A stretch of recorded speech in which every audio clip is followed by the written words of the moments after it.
Bom, pessoal, vamos falar sobre as cirurgias pulmonares.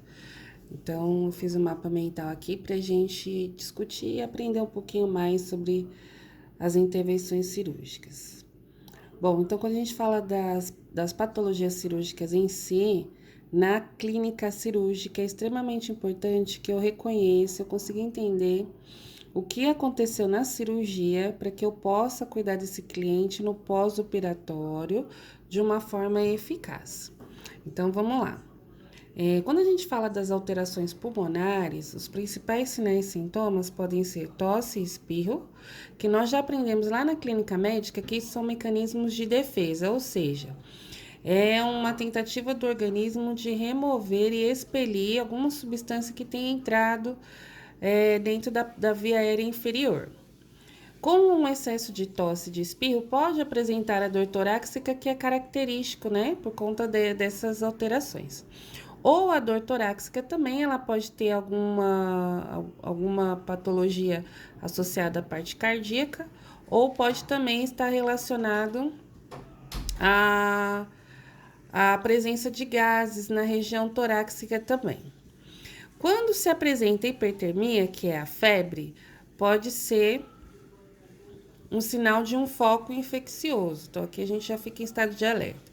Com a febre vai vir um calafrio, sudorese, geralmente palidez, e pode vir associada ou não a uma dispneia, que é a falta de ar, cianose, que é a coloração azulada, pela diminuição do suporte de oxigênio na corrente sanguínea.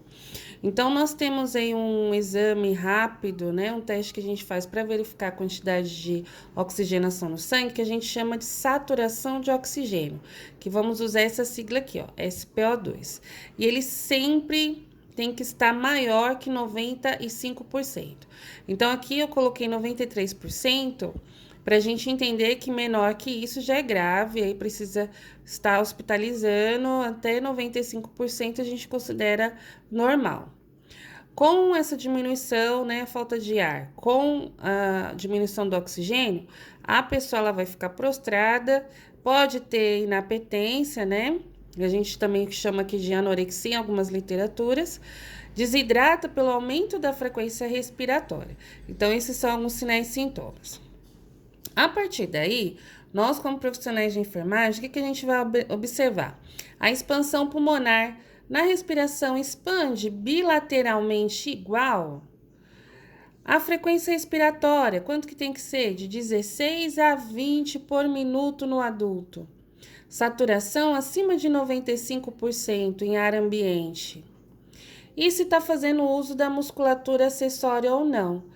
Batimento de asa de nariz, retração da fúrcula, uso da musculatura intercostal. Se apresenta esses sinais aqui, aí sim nós vamos para os exames, né, que vão confirmar o tipo de alteração respiratória que esse cliente pode ter. Porque em alguns casos, tudo isso daqui está relacionado com crise de ansiedade. E aí eu tenho os valores geralmente normal de saturação e tem uma discreta alteração na frequência respiratória, então eu tenho que confirmar. Então, a primeira coisa, eu fiz o exame clínico, e aí eu vou pedir primeiro sempre o raio-x, por conta da radiação ela ser menor. Depois do raio-x, né, se necessário, nós vamos pedir uma tomografia computadorizada. E a partir daí a gente vai ter um diagnóstico. Então, quando a gente fala aqui, ó, da parte pulmonar, então a gente tem a via respiratória alta, né? Depois aqui a via aérea inferior, que é uma via estéreo. E aí nós temos as pleuras, né, são as membranas que vão recobrir o parênquima pulmonar, que é a parede dos pulmões.